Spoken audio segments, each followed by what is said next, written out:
A very good afternoon to everybody on this glorious day. It is here anyway in Shoreham by Sea, and I'm in the Mindful HR Centre, and it feels just like a little bit of a hotbed because it's the heat's coming through. But I'm trying not to complain because I'm a fan of this weather. So it's great that you've decided to come and join us on this Lunch and Learn session, which is delivered by one of our platinum sponsors, Oracle, always a great supporter of PPMA, and we're so thankful for the time that they've given. They have delivered some brilliant sessions over the past couple of months for us, and if you haven't seen any of their previous webinars, I suggest that you go onto our website and have a listen to what they've done. And I can't wait to find out what they're going to share with us today on diversity and inclusion. I'm thrilled that we've got Kerry Nutley, who's going to host the session for us. Great to see you again, Kerry. And Kerry is joined by Sasha Scott, who's an expert in diversity and inclusion, and we'll have all of Sasha's details on the PPMA website if you've got any questions for Sasha afterwards. But equally, throughout this session, please feel free to pepper Sasha and the brilliant Stafford Burt, who's an HCM solution engineer. I think that's kind of really cool title.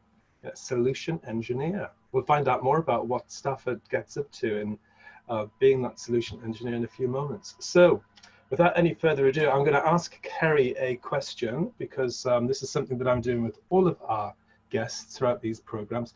Kerry, so since we last saw you, what new skill have you been working on? That's probably something of a surprise or a revelation. I'm going to pick a non-work one. Yeah. So my new skill is actually beekeeping. So I wasn't allowed another dog because we just moved into a new house. So unfortunately our 18-year-old Jack Russell passed away last year. So I've taken on beekeeping. So I now have 7,000 bees living in a fantastic colony at the end of my garden. I have the full kit, the beekeeping suit, and I'm up at 5 a.m. trying to change my garden in this heat, putting in some pollinating flowers. They've got plenty of sources to keep them fit and well over the winter. Yeah, so that's probably a skill people didn't realize I had. I love it. I think that we need to do a little kind of broadcast of the beekeeping experience, which seems to be kind of the rage at the moment, and see what you get up to. And also at the next physical conference, we'll have a little jar of your honey on the stand for us all to taste, the East Sussex honey. Look forward to that. Once again, Kerry, to you and all colleagues in Oracle, huge thanks and welcome, and I'll hand over to you for the program. Thank you so much, Letha and Karen. It's fantastic to be with you guys today. I hope if you are keeping a certain good body temperature, it's certainly a scorcher. So I hope everyone's keeping fit and well. So I just really wanted to take the time to introduce Sasha Scott. Sasha, we work with quite a lot from the Inclusive Group.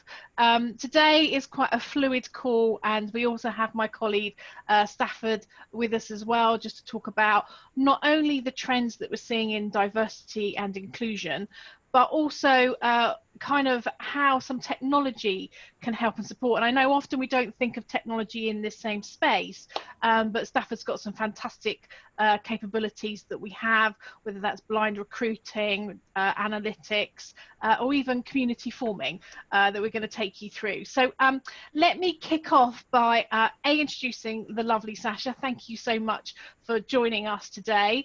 Can I just ask you, given your expertise in this area, what are the kind of key trends that you're really seeing emerge in the D&I space? Thank you, Kerry. Well, before I answer that question, I just want to reflect on the beekeeping element, because when I hear that story, it makes me really think about actually how inclusive that bee culture is, how people have got different, bees have got different responsibilities. I'm very pleased and biased to say that the Queen is in charge, love that. But actually a sense of community, a sense of order, and a sense of accountability and responsibility, I think is a fabulous metaphor. So on to your question, the trends within inclusion and diversity. Well, first of all, I think the trend or actually, you know, what we're seeing with our client base is that inclusion is the priority, that you have to put the I before the D, because if you don't have an inclusive culture and people don't know what inclusive behavior looks and feels like, then there is 0 point in investing in diversity. So that's the first one. Inclusion's got to be the imperative. Secondly, there needs to be a strategy, and we need to know why we're going there and what that looks like. And that strategy doesn't get owned by HR. It is owned by individuals. It is owned by leaders. It is owned by the business as a composite. It's not, an HR function. And so I think, you know, the trend that I've seen in the last 6 months, and I've been doing this 20 years, one is that the market's changed more radically than we've ever seen it, and the landscape is evolving almost week by week. And two, it's much more of a trend towards accountability and ownership. And I think that's really important, that people recognize this isn't something that sits exterior to the business, it's integral, and it should never be a bolt-on. It should be part of how any government, any public sector, any private organization operates. But before you get there, you have to work out, what's the burning platform? Why should I bother? And an awareness of unconscious bias. I know you and I, Kerry, have talked about that in the past. There's been a lot of bad press about unconscious bias. It's an industry in and of itself. It's worth 8 billion. And there are a lot of quite shady practitioners out there. Anyone can be an unconscious bias trainer. But what I would say is there is an absolute time and a place for people to be made more aware of unconscious biases and indeed conscious biases. But one has to contextualize it. Otherwise, you make people consciously incompetent. I could bore you for ages on it. I definitely am an advocate when it's integrated correctly, and when we give people inclusion nudges based on behavioral science to remind themselves of where the bias is going to kick in. That's fantastic. I know there's been a big kind of focus on unconscious bias. Stafford's going to talk about blind recruiting and some of the new initiatives that are coming forward. And I really love that point you made at the beginning, that the I has to become before the D. So from what you're seeing in the marketplace, and you know, fantastic that organizations have kept the kind of program or the culture or the purpose of D&I going post the kind of pandemic situation. But is there any top tips, irrespective of kind of where we are today, but what were the kind of key call outs you would give for our local government colleagues on the call?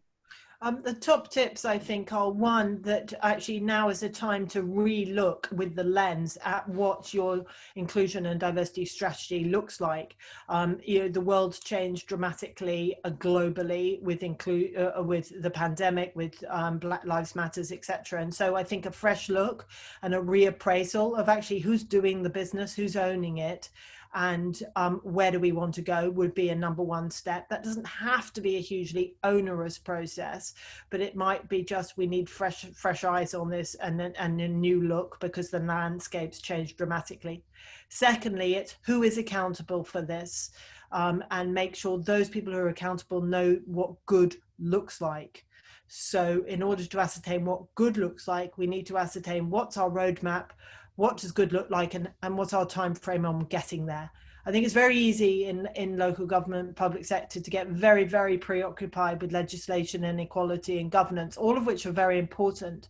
But actually, we've got to remember that any individual on this call, all 24 of us, can adopt behaviors that push inclusion. So again, a tip is, what can I do to make a difference in my team? I may have worked there 20 years, I may have worked there 2 years. What can I do? And that is, what behaviors drive inclusion? It may be something around process, and that's really key, but it also just might be a genuine curiosity in getting to know a colleague that I wouldn't normally connect with, in order to reevaluate the stereotypes we have about people that are different to ourselves. So, you know, communication, humanity, storytelling, and understanding what inclusive behavior looks like. And we often find, I like the piece you put up about, if I've been in an organisation, what do I need to do differently, even though I've been there for a while. what would you say would be a kind of piece of advice or some good examples you've seen where organizations might have long-term tenure but still need to obviously change this culture, change the kind of practices around D&I, and kind of make it a kind of conscious competency rather than a program? What suggestions would you give there? I think that it's probably a question, particularly when we've got long-term tenure, for the leadership in particular business areas to again reevaluate what good looks like, to understand the links between inclusion and innovation and productivity. And that again doesn't have to be hard at all. It's about creating, what does my microclimate look like here in my team? So if you're on this call and you're a leader, really think about who's excluded, who's marginalized, who's not coming to what, meetings or what we do, who doesn't speak up, and what could we do to shift that dial internally? Very easy things to do in terms of using using data, using artificial intelligence, using just behaviors to create a more inclusive culture. I think that's the key point. It starts with everybody on the call. It doesn't have to be a big, onerous, slow machine that says, here are our targets on D&I. It could start with anybody. And it's again thinking, who's not included? Who's not at the table? Whose voice do I not hear? And what part of that is just my inability or disinterest to listen to people who are not like me? And I know that the work that you do works with many companies, whether they're big, small, from many sectors. You talk about AI and some technology parts there. Have you really seen this work well? Can you give us some examples of that? So increasingly, as in the last couple of years, we've started to see the use of HR people analytics in understanding where the organization is, whether it's private sector or public sector, around D&I demography and inclusion demography. So that, benchmarking that against other sectors. What do we look like, first of all? Okay. Secondly, what do we feel like? And I'm a really big advocate in measuring inclusion in order, again, to have targets to work towards. This is not about positive discrimination or quotas. It's about aspirational targets. It's about change. But where I've seen, I'm excited by technology, because I think you can strip a lot of bias out with technology. It's easier to de-bias a process than it is a person.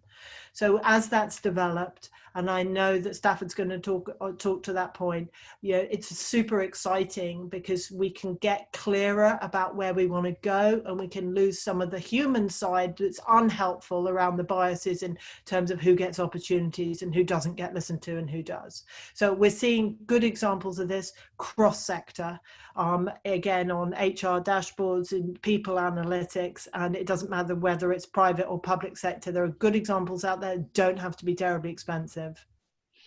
Brilliant. Thank you so much for that. I'm just going to ask Stafford to pop up some slides. So it's quite a good segue in, and you talk about leadership. And I think for me, leadership is so important, as you say. It's these nudges, it's the working with others as we would want to be included ourselves. And I think if I've ever written to any of you, or you've looked in my LinkedIn profile, I'm actually severely dyslexic. And having joined Oracle, that's just been named this year as the best place to work for disability and inclusion by the Disabilities Equality Index, where we received the kind of 100%. We have this fantastic culture, whereas I am able to put dyslexic author on the bottom of my emails, because even though we have things like spell checker, if two words look the same, I haven't got a clue which one I'm picking. Likewise, when we prepped for this call, the Stafford has hearing difficulties, but this is the brilliance, I think, of community. And I love the point that you made. It's not about policy or process, and sometimes it has to be to get those nudges to move us in the right place. But what I love in Oracle, which I wanted to share because I'm very proud of it, is that we have both a top-down and a bottom-up culture around diversity and inclusion. So we have this amazing guy called John Ford. his son has Asperger's, and so he has created this community by using our platform of people with neurodiversity, and he is able, as part of our organisation, to reach out to other people like us. So Microsoft is a big champion that we work with, and we share information, and we create a group of like-minded people by using our platforms that initially were built for volunteering, but they're just great ways to find other people. And from this, we've been able to get the UK board on board, and we're very, very proud that we now have a group of support group for parents or family with neurodiversity. So it's not just the work that we're doing in the workplace around recruitment and obviously making sure people have the skills and feel that they can talk about it, but also we're extending this help and support that we get access to people who end up reaching out as a community. So I'm super, super proud of this, and this is just the one things that I think we can all do is individually or as leaders to put it on the table. And I know that when I talked about my dyslexia, two other people stepped up and said, you know what, I'm also dyslexic. But it's this kind of stigma of, do I say, but also will this be looked against me negatively? And I think sometimes as leaders we have to say, I have a neurodiversity, and once we've said it, the floodgates open, not only of people like us with our superpowers, but more importantly, people who want to help. So I have one lady who's numerically dyslexic, but is a fantastic proofreader. So I help her with her Excel spreadsheets, and she does my proofreading, and we're just loving this relationship. So I just wanted to share that to say, as well as the technology parts that we do, it comes not only as a definitive cultural piece, because I so agree with you, it's not about the words we put on paper in terms of purpose, but it's setting a framework that people can come from bottom up within a framework to create what they need as a community, as well as what we give them in terms of tools. So that's just a little bit from me. Sorry about that, but I am so proud of the work that John does. I just wanted to share it. And I'm going to hand you over to the amazing Stafford that's going to talk a little bit more, both in terms of the analytics, but also how technology can help. Stafford, over to you. Thanks, Kerry.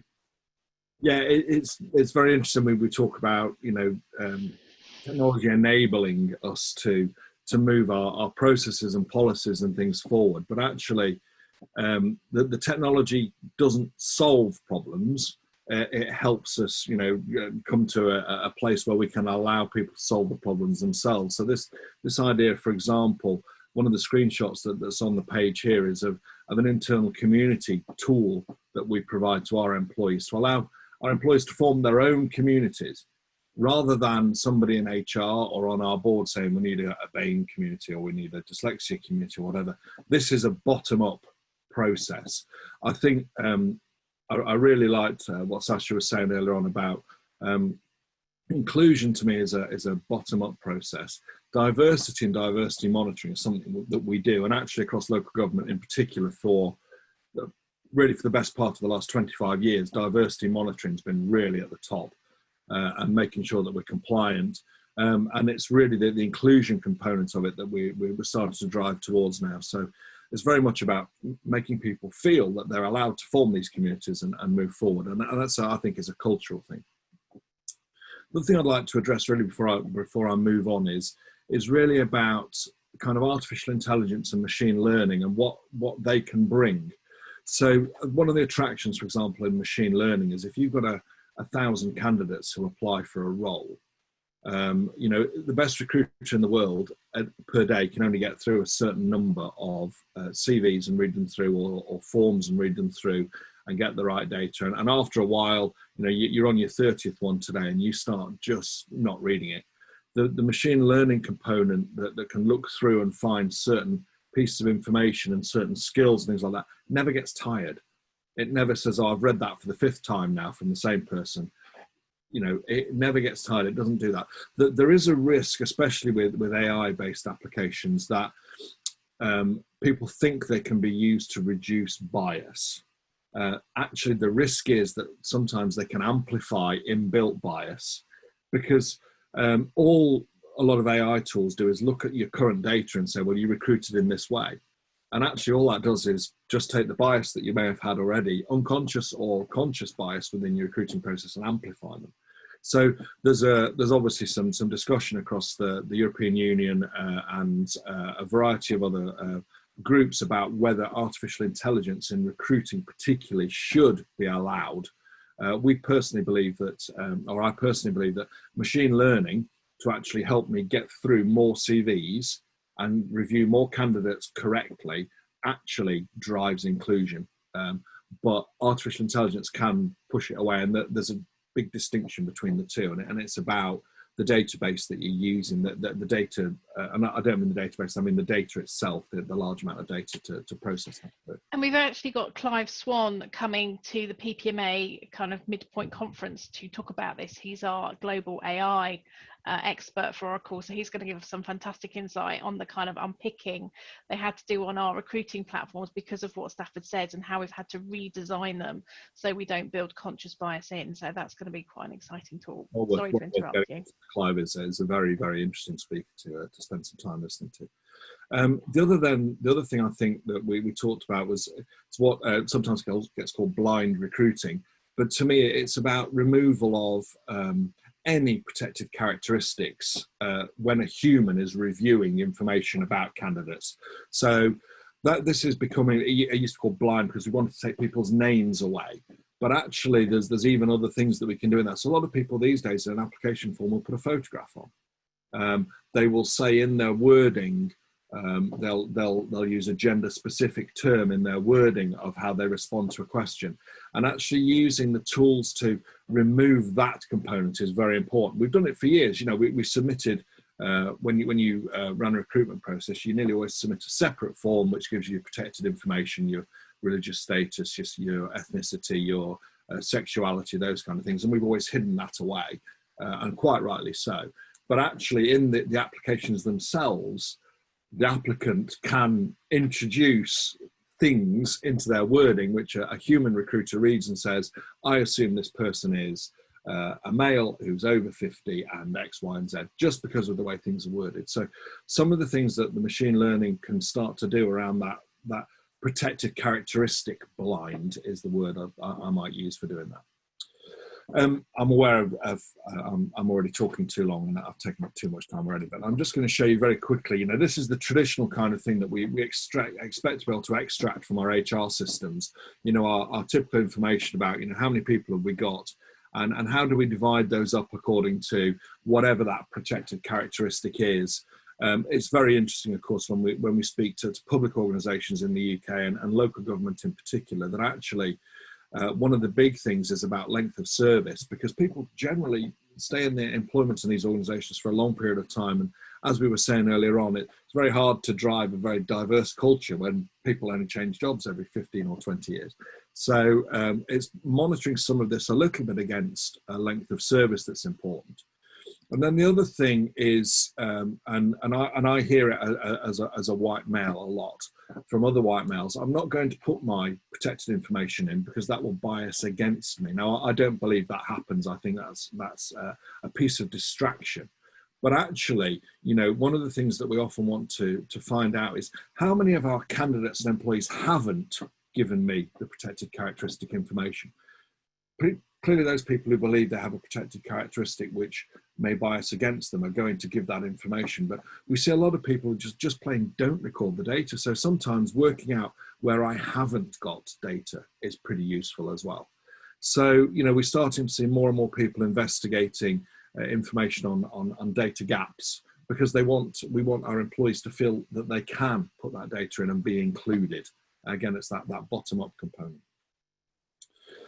The other thing that, for me, that emerging technology is driving, which I feel is really important, is about the way that we utilize software. We typically look at a user interface such as the one that's on the screen, and we work with things like that. And we run a menu and we click through a menu. And actually we have, you know, a very large number of staff who have either a cognitive or a sighted ability difference, which makes using traditional software difficult.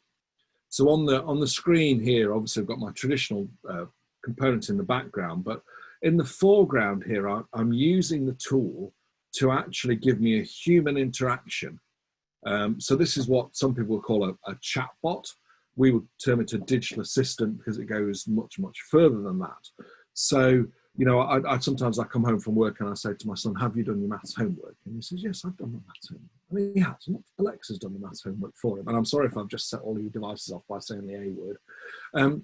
But actually, we want our software to work that way. So, you know, if we have a number of employees with a very low reading age, for example, it's very simple to speak to your phone and say, have I been paid? And have the phone answer back and read it back. And if you have a sighted issue, then have the machine speak to you is really powerful. I was on a train just before lockdown with a colleague who identifies as 100% blind. And he uses his iPhone way more rapidly than I can because he speaks to it. And I said to him, I didn't even know that I could ask the phone to do that or ask Siri to do that, and she would do it. And that use of that device to drive that is important. And I think looking at technology to enable that in the workplace is really critical. So for people who have cognitive or sighted difference, then there's some really powerful things in there. And then the other thing is just generally enabling the really good software that's out there around people, things like JAWS and Dragon and a very large number of pieces of additional plug-in software over whatever your enterprise software is to enable your staff to utilize the tool that works for them. So JAWS is a great tool for some people and terrible for others. Dragon works very well for users who maybe can't use a mouse or struggle with a keyboard. JAWS is not as suitable. So being able to choose the accessibility mode of the software you might want people to be using, and to be able to allow them to make personal selection on whether they need to use the tool. So, you know, how big is the font? Am I using a screen reader? Am I using a different input mechanism to a keyboard or mouse is really important. And we very firmly believe in all of our software build and actually in all of our processes. So the way you contact the help desk, the way we build our help text, those kind of things should all be accessible, not just the actual software itself, but every process that we wrap around that. And culturally, that's important for us very much from top down and from a bottom up point of view. Kerry, I'm going to hand back over to you. Excellent. I think we might have a couple of questions in the chat.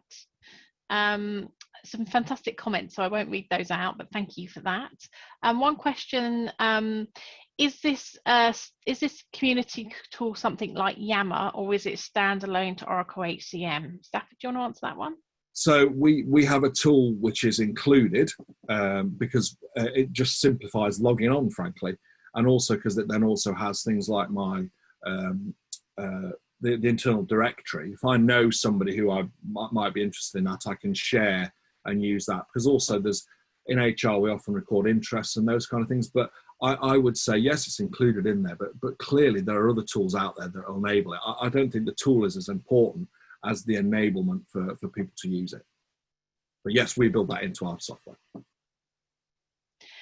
There's been some kind of general chit chat around kind of the use of recruitment and blind recruiting. Sasha, is there anything you just want to say to kind of wrap us up, if that's okay? Because I think most of it's chat rather than specific questions, but is there kind of some final comments from you?